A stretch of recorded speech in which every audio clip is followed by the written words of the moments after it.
आपका खंड A समाप्त हो गया है। अब आते हैं आपके खंड B पे। जैसे पहले आपका दिया है सभी खंड कीजिए। क्या है? स्पष्ट कीजिए कि 3 गुणे 5 गुणे 7 धन 7 एक भाज्य संख्या क्यों है। तो इसको हल करके बता देती हूँ। दिया है 3 गुणे 5 गुणे 7 धन 7, यही दिया है। तो 3 पचे 15 सत्ते 105 धन 7 जोड़ देंगे 112 आ गया आपका। तो ये जो आपका 112 आया है ये आपका भाज्य संख्या है। इसको आप हल कर दिए लेकिन आपको बताना पड़ेगा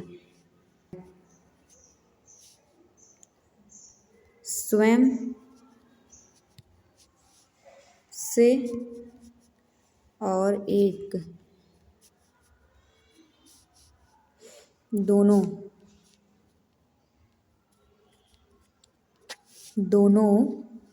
से विभाजित होगी, परंतु अन्य संख्याओं से भी विभाजित होगी। अर्थात कहने का मकसद ये है, ये पूछा था कि जो 3 गुणे 5 गुणे 7 धन 7 है वो भाज्य संख्या क्यों है। क्योंकि 112 जो उसको हल किए तो 112 आया, तो 112 स्वयं 112 और 1 से विभाजित होगी, परंतु अन्य संख्याओं से भी वो विभाजित हो जाएगी। 112 भाज्य संख्या है।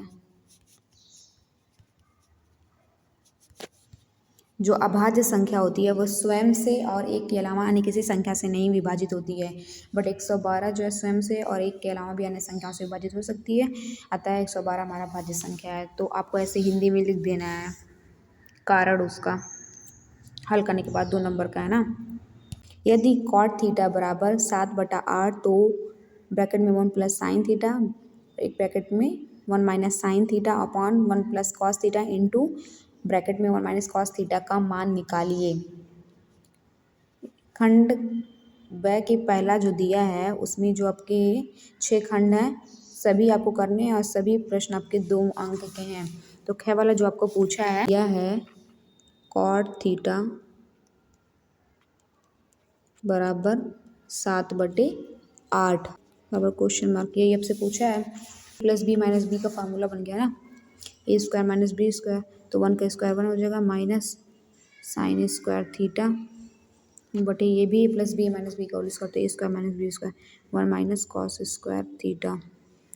आपका जो 1 माइनस साइन स्क्वायर थीटा बराबर कॉस स्क्वायर थीटा होता है और माइनस कॉस स्क्वायर थीटा बराबर साइन स्क्वायर थीटा होता है। तो आप ऐसे लिख सकते हैं कॉस थीटा बटे साइन थीटा का होल स्क्वायर, क्योंकि दोनों का स्क्वायर है। कॉस थीटा बटे साइन थीटा का होल स्क्वायर दिया था, तो कॉस थीटा बटे साइन थीटा आपका कॉट थीटा होता है, तो कॉट थीटा का होल स्क्वायर हो जाएगा।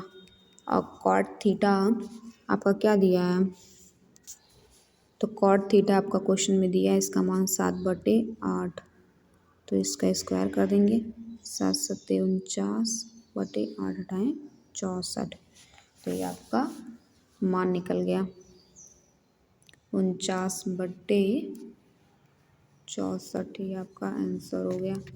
आपका ग वाला पूछा है 2 घनों जिनमें से प्रत्येक का आयतन 64 सेंटीमीटर क्यूब है के संलग्न फलकों को मिलाकर एक ठोस बनाया जाता है, इससे प्राप्त घनाभ का पृष्ठीय क्षेत्रफल ज्ञात कीजिए। तो आपको 2 घन दिया था क्वेश्चन में, आपसे 2 घन बोला था ना, दोनों का आयतन 64 घन सेंटीमीटर था, तो हम 2 घन बना लिए। घनों को मिलाकर एक ठोस बनाया जाता है, उनके संलग्न फलकों को मिलाकर, तो एक घन आपका ये था, एक घन ये था, इनके संलग्न फलकों को ये मिला दिया गया, इनका ये फलक और इनका ये फलक मिला के ऐसे मिला दिया गया, तो ये आपका घनाभ बन गया। 2 घन थे उनके संलग्न फलकों को मिला दिया गया, तो ये आपका घनाभ बन गया। और दोनों घनों का आयतन सेम दिया है। जब आयतन सेम है दोनों का, तो दोनों की भुजा का माप भी सेम होगा ना। तो इस ये जो पहला वाला घन, ये जो घन दिया है इसका भुजा हम ए मान लिए और इसकी भी भुजा ए मान लिए। लेंथ जो होगी, घनाभ की जो लंबाई होगी ए का दुगुना हो गई। उस घन जो होता है उसमें उसकी लंबाई, उसकी चौड़ाई, उसकी ऊंचाई सब एक समान माप की होती हैं। तो लंबाई ए हो गई और ये जो चौड़ाई है ये भी ए, ऊंचाई भी ए। तो घन की लंबाई, चौड़ाई, ऊंचाई सब एक समान होती हैं। तो इसको जब मिला के घनाभ बनाया गया तो लंबाई में तो बदलाव आ गया क्योंकि लंबाई दोगुना हो गई, बढ़ गई।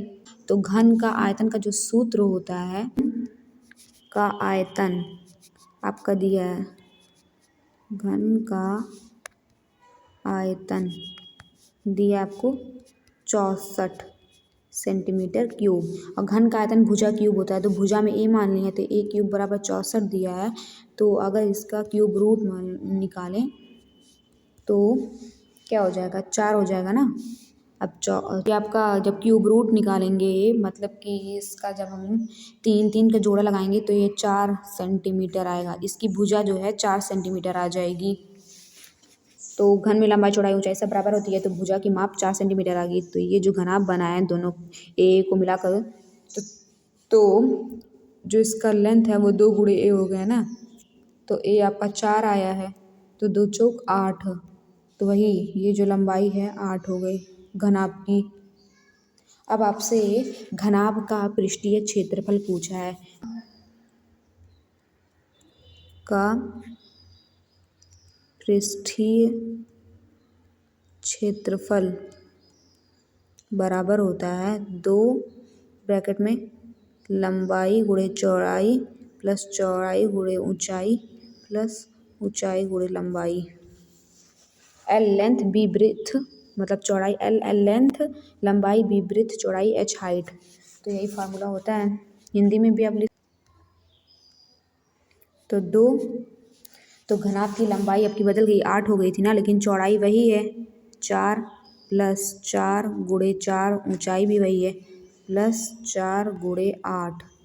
हल कर लेंगे, 2 दिया है, 8 चौक 32 प्लस 4 चौक 16 धन 8 चौक 32, 2 32 32 64 64 16 कितना हो जाएगा, 80 हो जाएगा। और 80 का 2 में गुणा कर, 2 जुना 0, 2/16। ये आपका घनाभ का पृष्ठीय क्षेत्रफल आ गया।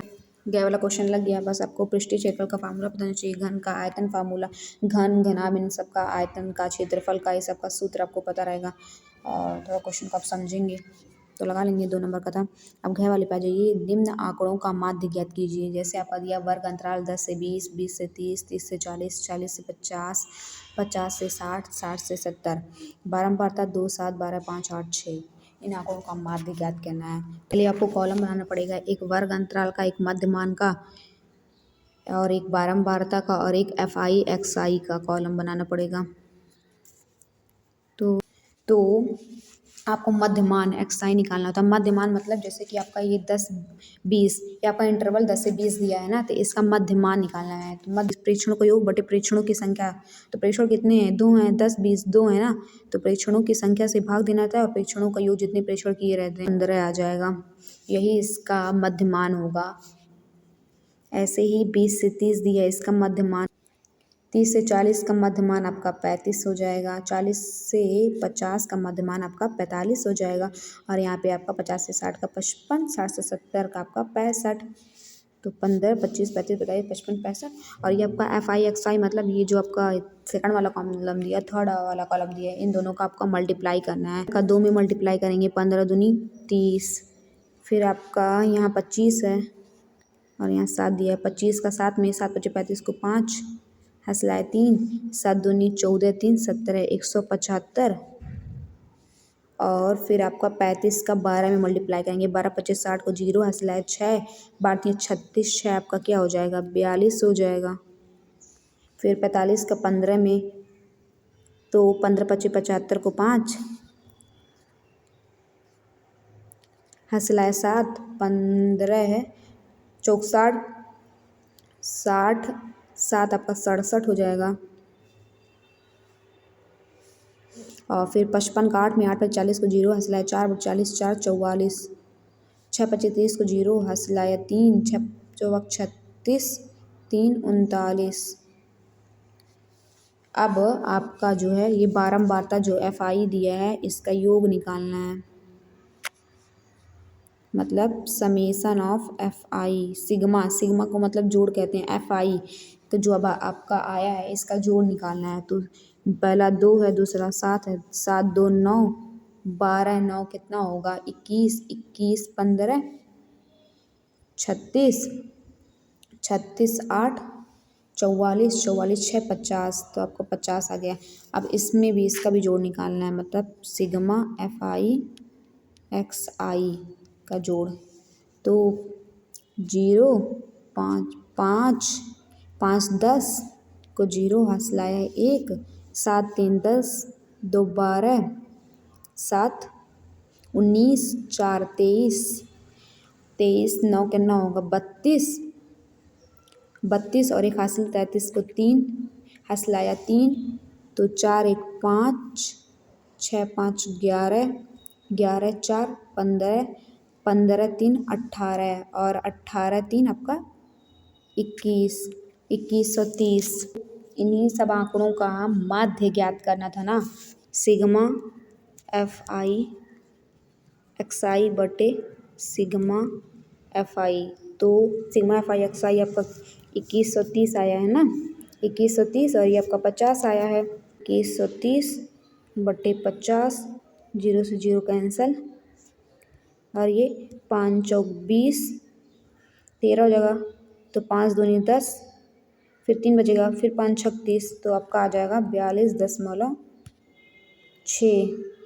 ये आपका माध्य हो जाएगा। माध्य को x पे बार से करते हैं तो ये आपका माध्य आ जाएगा 42.6। ये आपका आंसर दिया है। बिंदु -4, 6 बिंदुओं A -6, 10 और B 3, -8 को जोड़ने वाले रेखाखंड को किस अनुपात में विभाजित करता है।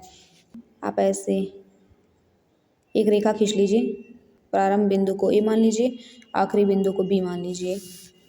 तो इसका निर्देशांक -6, 10 और जो ये दिया है B इसका निर्देशांक आपका दिया है 3, -8। इसको एक रेखा मतलब समझ लो एक बिंदु P जिसका कोऑर्डिनेट दिया है, निर्देशांक दिया है -4, 6। ये जो है ये AB रेखा को किस अनुपात में विभाजित कर रही है, तो मान ले रहे हैं M/N, M अनुपात N में विभाजित कर रही है। तो इसी अनुपात का मान लेने को पूछा है। तो यहाँ पे आपका सेक्शन फार्मूला विभाजन सूत्र का प्रयोग होगा। इसको आपको x1 मान लेते हैं, इसको y1 मान लेते हैं और इसको x2 मान लेते हैं, इसको y2 और इसको x मान लेते हैं, इसको y मान लेते हैं। तो यही तो जो सेक्शन फार्मूला का सूत्र होता है, जो सूत्र होता है इसको मतलब हम x और y माने हैं ना, तो इसका जो सूत्र होता है x और y की वैल्यू निकालने का, ये होता है m x2 plus n x1 बटे m प्लस n। एक आपका होता है y का निकालने का सूत्र my2 प्लस ny1 बटे m प्लस n। ये दो सेक्शन फार्मूला मतलब जो आपका विभाजन सूत्र होता है, दो फार्मूला होता है। जब रेखा को कोई बिंदु बाहरी रूप से काटती है तो वहाँ पे इस यही सूत्र होता है, लेकिन माइनस लग जाता है। लेकिन जब अंदर किसी रेखाखंड को कोई बिंदु विभाजित करती है आंतरिक रूप से, तो यहाँ सम, तो यहाँ विभाजित कर रही है तो यहाँ इसलिए धन का चिन्ह लगा। तो यही P कोऑर्डिनेट था। इसमें x का मान निकालने के लिए ये फार्मूला का यूज होता है, y का मान निकालने के लिए ये यूज होता है। तो हमको x y का मान नहीं निकालना, हमको m और n का मान निकालना है। तो हम लोग सपोज कर लें,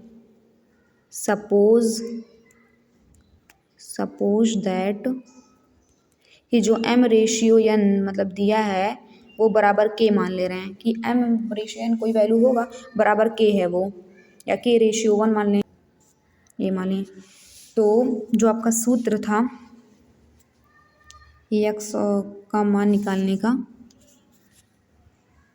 पी माइनस 4 का मान 6 था, उसमें एक्स और वाई माने थे। तो एक्स का मान निकालने का आपका जो सूत्र था mx2 प्लस n x1 बटे m प्लस n, यही सूत्र था उसमें। तो m रेशियो n बराबर k रेशियो 1 मान लिए, मतलब कि m बराबर k n बराबर 1 मान लिए। तो m की जगह पे k रख देंगे, और जो x2 है आपका गुणे 3 धन n 1 माने हैं गुणे x1 जो आपका था वो -6 है, -6 बटे और m धन n। तो m आपका k है, n ये परम 1, और ये x आपका जो दिया है -4 है। ये आप अगर थोड़ा सा रिवाइंड नहीं हो रहा आपको तो मैं दिखा दे रही हूँ। जैसे क्या है, ये x माने थे ना, x आपका -4 दिया है ना, ये x2 आपका दिया है ना, x2 आपका 3 दिया है, x1 आपका -6 दिया है। तो बस -6 दिया है, x2 आपका 3 दिया है, x1 आपका -6 दिया है, x आपका -4 दिया है। तो बस हल कर देंगे, ये आपका हो जाएगा 3k -6, और इसका -4 का k +1 में मल्टीप्लाई करेंगे तो -4k और -4 बराबर आपका 3k -6 आ गया। इसको अगर आप हल करेंगे तो हो जाएगा -4k -3k बराबर -6 + 4, ये हो जाएगा ना। माइनस माइनस प्लस होगा तो 4k और 3k को जोड़ेंगे तो आपका 7k हो जाएगा ना, -7k बराबर माइनस प्लस -6 में से 4 जाएगा 2, कट जाएगा, 7k बराबर 2 आ गया आपका, k बराबर 2/7। तो k रेशियो 1 का मान 2:7 आ गया। और हम लोग जो m रेशियो n था उसको k रेशियो 1 माने थे ना, तो अब k रेशियो 1 बराबर आपका 2/7 आया है। तो वही m रेशियो n बराबर भी 2/7 आ गया, क्योंकि m ratio n k ratio 1 के बराबर है। तो बस यही 2:7 के अनुपात में आपका विभाजित करेगा, यही आपका आंसर आ गया। का आखिरी खंड 6 वाला जो दिया आपका, x और y में एक ऐसा संबंध ज्ञात कीजिए कि बिंदु x y बिंदुओं 3,6 और -3,4 से समदूरस्थ हो, अर्थात बराबर दूरी पे हो। एक रेखा खींच लीजिए, कोऑर्डिनेट a मान लीजिए, b मान लीजिए, और एक बिंदु का कोऑर्डिनेट a जो मतलब 3, 6 दिया है जिसको हम लोग a मान लिए हैं, और एक बिंदु का निर्देशांक आपका दिया है -3,4। एक मतलब पॉइंट P हम लोग मान लिए जिसका निर्देशांक XY है। ये जो है, जो आपको दिख रहा है पॉइंट P, ये जो है ये A से जितना इसकी दूरी है और B से जितना इसकी दूरी है, ये दोनों बराबर है। मतलब प्रश्न में दिया है AP बराबर PB। ये जो P है इसका ये A से भी मतलब समान दूरी पे है, B से भी समान दूरी पे। A मतलब कहने का मतलब है कि AP बराबर PB दिया है। तो हम लोग को x और y में संबंध निकालना है। तो ये दो बिंदुओं के बीच की दूरी का फार्मूला हम लोग लगा देंगे। A और P दोनों का निर्देशांक पता है, -3 का स्क्वायर प्लस y -6 का स्क्वायर। ऐसे ही होता है दो बिंदुओं के बीच की दूरी। फिर PB x2 -x1 को लिख सकते, तो इसका x2 क्या है -3 है, -x1 -x square plus y2 -y1 का होल स्क्वायर, ये 4 दिया -y का होल स्क्वायर। बस इसी को हल करना है। तो ये दिया है, तो -b के होल स्क्वायर पे इसको हम लोग तोड़ देंगे, तो ये हो जाएगा x² प्लस 9 -2ab -6x हो जाएगा। फिर प्लस करके y -6 का होल स्क्वायर, ये भी है -b के होल स्क्वायर पे तोड़ देंगे, तो ये y² प्लस 36, 6 का स्क्वायर हो जाएगा, -12y, 2 छक 12y, फिर बराबर a -b का होल स्क्वायर है, तो -3 का होल स्क्वायर 9 हो जाएगा, फिर प्लस x² -2ab होता है, तो -3ab माइनस है तो माइनस माइनस प्लस होगा, 2 3 6x हो जाएगा आपका। फिर प्लस 4 -y का होल स्क्वायर, तो 4 का स्क्वायर 16 प्लस y का स्क्वायर -8y। तो तो आप ध्यान से देखिए, ये जो एक्स स्क्वायर है और ये बराबर के इधर जो एक्स स्क्वायर है, तो दोनों जब एक साइड जाएगा, ये वाला एक्स स्क्वायर उस साइड जाएगा, तो x square minus x square cut जाएंगे। ये आपका वाई स्क्वायर है और बराबर के इधर भी वाई स्क्वायर, तो कट जाएंगे।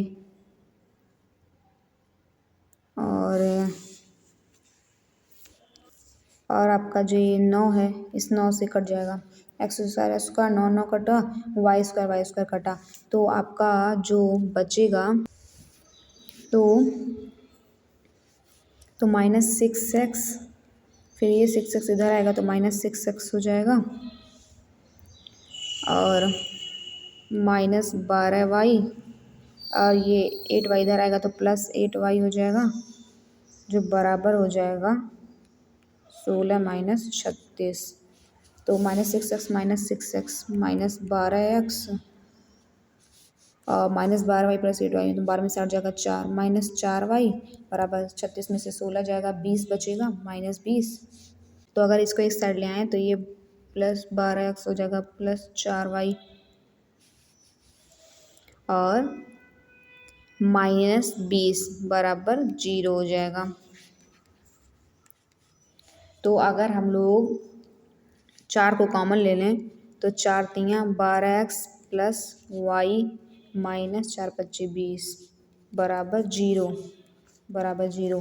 तो ये हो जाएगा 3x + y - 5 बराबर, अब 4 को इधर लाएंगे तो भी 0 हो जाएगा। तो आपका जो x और y में संबंध आएगा 3x + y बराबर 5। ये आपका उत्तर हो जाएगा x और y में